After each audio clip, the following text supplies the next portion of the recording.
మెదక్ జిల్లా తూప్రాన్ మున్సిపాలిటీలో కాంగ్రెస్ రౌడీయిజం మితిమీరింది. ఏకంగా బీఆర్ఎస్ నేతల ఇండ్లపై దాడులకు దిగారు హస్తం నేతలు.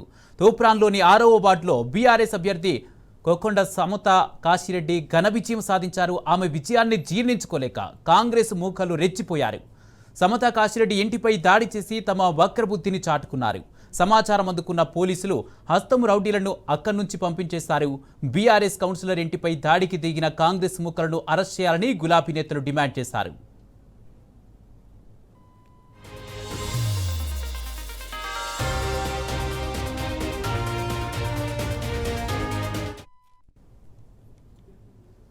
మెదక్ జిల్లా తూప్రాన్ మున్సిపాలిటీలో కాంగ్రెస్ రౌడీయిజం మితిమీరింది. ఏకంగా బీఆర్ఎస్ నేతల ఇండ్లపై దాడులకు దిగారు హస్తం నేతలు. ఇదే అంశానికి సంబంధించి పూర్తి అప్డేట్స్ మా ప్రతినిధి రంగాచారి అందజేస్తారు. రంగాచారి, తూప్రాన్లోని 6వ వార్డులో బీఆర్ఎస్ అభ్యర్థి సమతా కాశిరెడ్డిపై ఇంటిపై కూడా దాడి చేసినట్టుగా తెలుస్తుంది. దీనికి సంబంధించి పూర్తి అప్డేట్స్ ఏంటి? కుమార్, ఈ కాంగ్రెస్ పార్టీకి సంబంధించిన నాయకుల, కార్యకర్తల, గూండాల దౌర్జన్యకాండ పరంపర కొనసాగుతూ ఉన్నది. గత ఎన్నికల సందర్భంగా ప్రారంభమైనటువంటి ఈ దౌర్జన్యాలన్నీ కూడా యథావిధిగా ఇంకా ఒకవైపు ఎన్నికలు జరిగి, పోలింగ్ జరిగి, కౌంటింగ్ జరుగుతున్నా కూడా వాళ్ళు జీర్ణించుకోలేనటువంటి ఒక పరిస్థితి ఇవాళ కనిపిస్తున్నది. అందులో భాగంగానే ఈ రోజు తూప్రాన్ లో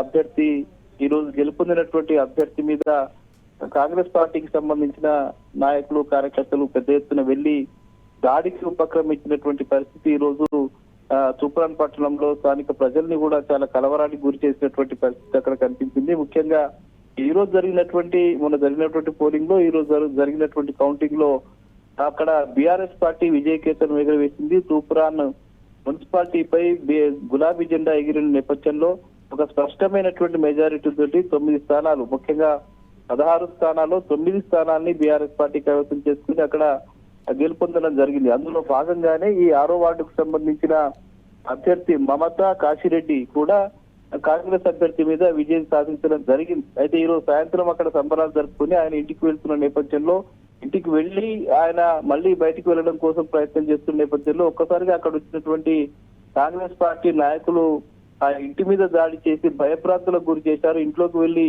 నానా బీభత్సం సృష్టించినటువంటి పరిస్థితి అక్కడ కనిపిస్తుంది. అసలు ఎలాంటి కారణం లేకుండా అకారణంగా అక్కడికి వెళ్లి కేవలం గొడవ సృష్టించి వాళ్ళ మీద దాడికి ఉపక్రమించినటువంటి పరిస్థితి. వాళ్ళు అంటే కాంగ్రెస్ పార్టీ ఓటమిని జీర్ణించుకోలేక, బీఆర్ఎస్ విజయాన్ని తట్టుకోలేక వీళ్ళంతా ఇలాంటి దాడులకు ఉపక్రమిస్తున్నటువంటి పరిస్థితి కనిపిస్తున్నది. అందులో భాగంగానే ఈ రోజు అక్కడ కూడా తూప్రాన్ లో ఇలాంటి ఘటనలే జరిగింది. ఇంకా అంటే నిన్న మొన్న కూడా ఇలాంటి ఘటనలే వరుసగా జరుగుతూ వస్తున్నాయి. ముఖ్యంగా అటు సంగారెడ్డిలో కావచ్చు, మెదక్లో కావచ్చు, జహీరాబాద్ లో కావచ్చు, ఇంకా చాలా చోట్ల ఇటు గజ్వేల్ లో కావచ్చు. ఇక్కడ కూడా ఇవాళ మధ్యాహ్నం పూట ఒక బీఆర్ఎస్ పార్టీకి సంబంధించిన అభ్యర్థి గెలుపొందిన నేపథ్యంలో ఓడిపోయినటువంటి కాంగ్రెస్ పార్టీ అభ్యర్థి సమీ అనే ఒక అభ్యర్థి, ఆయన ఈ గెలుపొందినటువంటి అభ్యర్థి భర్త మీద దాడి చేసి తీవ్రంగా కొట్టినటువంటి పరిస్థితి. నటి రోడ్డు మీద ఇంత దౌర్జన్యాలు జరుగుతున్నా కూడా పోలీసు వ్యవస్థ అంతా కూడా నిమ్మకు నీరెత్తినట్టుగా వ్యవహరిస్తూ ఉన్నది. ఎవరైతే ఈ దౌర్జన్యాలు చేస్తున్నారో, దాడులు చేస్తున్నారో వాళ్ళని కనీసం పట్టుకోకుండా, చట్టపరంగా వాళ్ళ మీద కేసులు నమోదు చేయకుండా, కనీసమైనటువంటి చర్యలు తీసుకోకుండా కేసులు కూడా నమోదు చేయనటువంటి పరిస్థితి కనిపిస్తుంది. పూర్తిగా వీళ్ళు చట్టాలను ఉల్లంఘించి ఏకంగా వ్యక్తుల మీద, ఇళ్ల మీద దాడులకు ఉపక్రమిస్తున్నా కూడా కనీసమైనటువంటి చర్యలు తీసుకోకపోవడం పట్ల కూడా సమాజంలోని ప్రజలంతా కూడా తీవ్రంగా ఖండిస్తున్న పరిస్థితి కనిపిస్తుంది. అంటే ఇవాళ జరిగినటువంటి తూప్రాన్లో జరిగినటువంటి ఘటన కూడా చాలా తీవ్రంగా అక్కడ లోకల్ ప్రజలంతా కూడా తీవ్రంగా వ్యతిరేకిస్తున్నారు. అంటే ఒక గెలిచిన వ్యక్తి మీద, అతని ఇంటి మీద ఎందుకు దాడి చేయాల్సి వచ్చింది, ఏ కారణంతో దాడి చేయాల్సి వచ్చింది, అసలు అక్కడికి వీళ్ళంతా ఎందుకు వెళ్లాల్సి వచ్చింది అని చెప్పి వాళ్ళంతా ప్రశ్నిస్తున్నటువంటి పరిస్థితి కనిపిస్తుంది. ఈ దాడుల్ని బీఆర్ఎస్ పార్టీకి సంబంధించిన ముఖ్య నాయకులంతా కూడా తీవ్రంగా ఖండించారు. హరీష్ రావు కూడా ఈ దాడిని తీవ్రంగా ఖండించారు. అటు గజ్వేల్ లో జరిగినటువంటి దాడిని, ఇటు ఇక్కడ జరిగినటువంటి దాడిని తీవ్రంగా ఖండించారు. ఇందుకు బాధ్యులైనటువంటి వాళ్ళందరినీ కూడా తక్షణమే అరెస్ట్ చేయాలని చెప్పి కూడా ఆయన ఈ సందర్భంగా పోలీసులను డిమాండ్ చేయడం జరిగింది. ఇంత విచ్చలవిడిగా బహిరంగంగా పట్టపగలు వీళ్ళంతా రోడ్ల మీదకి వచ్చి ఒక రౌడీగా చేస్తున్నా కూడా, దౌర్జన్యాలు చేస్తున్నా కూడా పోలీసులు ఎందుకు ఇట్లా నిమ్మకు నీరెత్తి వివరిస్తున్నారని చెప్పి ఆయన ప్రశ్నించడం జరిగింది. వెంటనే వీళ్ళందరినీ కూడా ఎవరైతే ఈ దాడులు చేశారో, ఇంటి మీదకి వెళ్లి దాడి చేశారో వాళ్ళను తక్షణమే అరెస్ట్ చేయాలని చెప్పి కూడా ఆయన డిమాండ్ చేశారు. ఇది ప్రజాస్వామ్యానికి పూర్తిగా విరుద్ధమని, ప్రజాస్వామ్య ప్రక్రియలో గెలుపు ఓటములు అనేవి సహజంగా జరుగుతూ ఉంటాయని, అంటే గెలవడాన్ని బీఆర్ఎస్ పార్టీ గెలవడాన్ని, అటు గజ్వేల్లో గెలవడాన్ని, ఇటు తూప్రాన్లో గెలవడాన్ని జీర్ణించుకోలేనటువంటి కాంగ్రెస్ పార్టీ నాయకులు ఈ దాడులకు ఉపక్రమిస్తున్నారని చెప్పి ఆయన చెప్పారు. నిజానికి మేము గనక ఇది బీఆర్ఎస్ పార్టీ నాయకులను ఒక చిటిక వేస్తే ఒక కార్యకర్త, ఒక నాయకుడు కూడా బతికి బట్టగట్టేటువంటి పరిస్థితి ఉండదు. కాంగ్రెస్ పార్టీ నాయకుల మీద మేము గనక దాడులకు ఉపక్రమిస్తే వాళ్ళు ఎట్లాంటి పరిస్థితి ఎదుర్కొంటారో వాళ్ళు ఆలోచించుకోవాల్సిన అవసరం ఉందని చెప్పి కూడా బీఆర్ఎస్ నాయకులు వాళ్ళు చెప్తున్నటువంటి పరిస్థితి కనిపిస్తుంది. మేము సంయమనం పాటిస్తున్నాం, శాంతియుతంగా ఉంటున్నాం, ప్రజాస్వామికబద్ధంగా మేము వ్యవహరిస్తూ ఉన్నాం, చట్టబద్ధంగా వ్యవహరిస్తున్నాం. కానీ కాంగ్రెస్ పార్టీకి సంబంధించిన నాయకులు అధికార మదంతో, అధికారం తలకెక్కి, మదం తలకెక్కి, అహంకారం తలకెక్కి ఎక్కడికక్కడ విచ్చలవిడిగా దాడులు చేస్తున్నటువంటి పరిస్థితి ఉందని,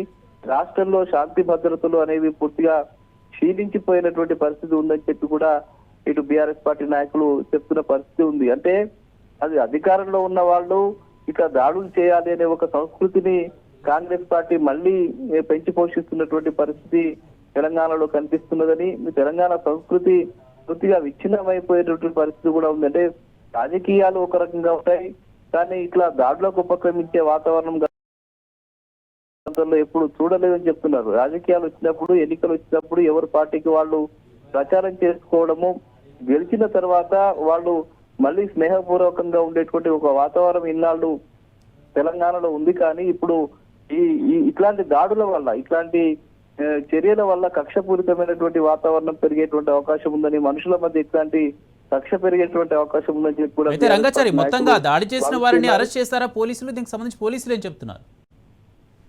ఇప్పటి వరకు కూడా ఎవరిని పోలీసులు అరెస్ట్ చేయలేదు. అక్కడికి వచ్చి గొడవ జరుగుతున్న సమయంలో అక్కడికి వచ్చి కేవలం ఏదో తూతూ మంత్రంగా వాళ్ళని చెదరగొట్టి అక్కడి నుంచి పంపించారు తప్ప ఈ ఘటనకు సంబంధించి ఇప్పటి వరకు కూడా వాళ్ళు కనీసం వాళ్ళ మీద చర్యలు తీసుకుంటున్నటువంటి పరిస్థితి లేదు. అంటే బహిరంగంగా జరుగుతున్న చర్యల పట్ల కూడా పోలీసులు ఇంత నిర్లక్ష్యంగా వ్యవహరిస్తున్న తీరు చాలా విచిత్రంగా కనిపిస్తుంది. గతంలో మాకెవరు ఫిర్యాదు చేయలేదని చెప్తూ ఉంటారు పోలీసులు. సాధారణంగా ఇట్లాంటి ఘటనలు జరిగినప్పుడు వాళ్ళే అక్కడికి వెళ్ళి చెదరగొడతారు, అన్ని చేస్తారు.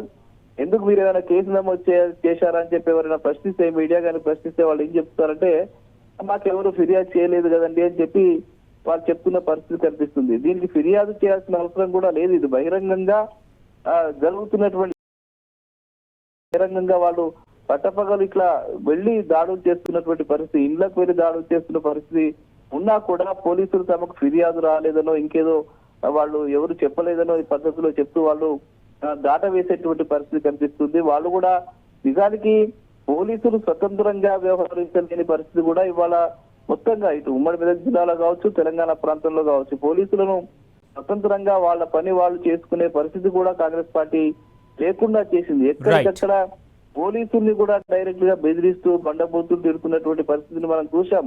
ఇటు జగ్గారెడ్డి నిన్న జరిగినటువంటి ఘటన మనం ప్రత్యక్ష ఉదాహరణ. పోలింగ్ జరుగుతున్న సందర్భంలో మొన్న డైరెక్ట్ గా ఆయన జగ్గారెడ్డి వెళ్లి అక్కడ 34వ వార్డులో సంగారెడ్డిలో పోలీసులను బండ బూతులు తిట్టడం, నీ అంతు చూస్తానని చెప్పడం, నువ్వెంత అని చెప్పి మాట్లాడడం అంటే ఒక అధికారులు వాళ్ళు ఎన్నికల విధులు నిర్వహిస్తున్నారు, వాళ్ళు పోలీసు శాఖలో పనిచేస్తున్నారనే ఒక అది కూడా లేకుండా వీళ్ళు ఏకంగా వాళ్ళ మీదకి కూడా దాడులకు వెళ్ళడం, తిట్టడము, వాళ్ళ మీదనే ఇష్టం వచ్చినట్టు మాట్లాడడం అనేది జరుగుతుంది. పోలీసులు కూడా స్వతంత్రంగా పనిచేయలేని, ఒక పోలీస్ శాఖ కూడా స్వతంత్రంగా పనిచేయలేని ఒక దౌర్భాగ్య వాతావరణం వాళ్ళంతటా నెలకొని ఉందని చెప్పడానికి ఈ ఘటనలన్నీ కూడా ఉన్నాయి. వాళ్ళు కూడా ఆఫ్ ది రికార్డ్ లో మాట్లాడుతున్నప్పుడు చాలా బాధపడుతున్నారు. కొంతమంది పోలీస్ ఆఫీసర్స్ తో మాట్లాడుతున్నప్పుడు వాళ్ళు కూడా మమ్మల్ని ఏం చేయమంటారండి, మేము అసలు అని చెప్పి ఈ కాంగ్రెస్ నేతల ఒత్తిళ్లకు మేము తట్టుకోలేకపోతున్నాము, ఇంత భయంకరమైన వాతావరణం ఇవాళ కనిపిస్తుందని చెప్పి పోలీస్ శాఖ కూడా, అందులో ఉండేటువంటి కొంతమంది అధికారులు కూడా బాధపడుతున్నారు. వాళ్ళు మా శాఖ పని మేము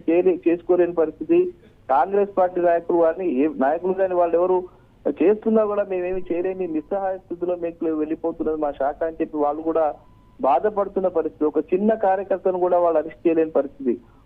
రైట్, థ్యాంక్ యూ రంగాచారి.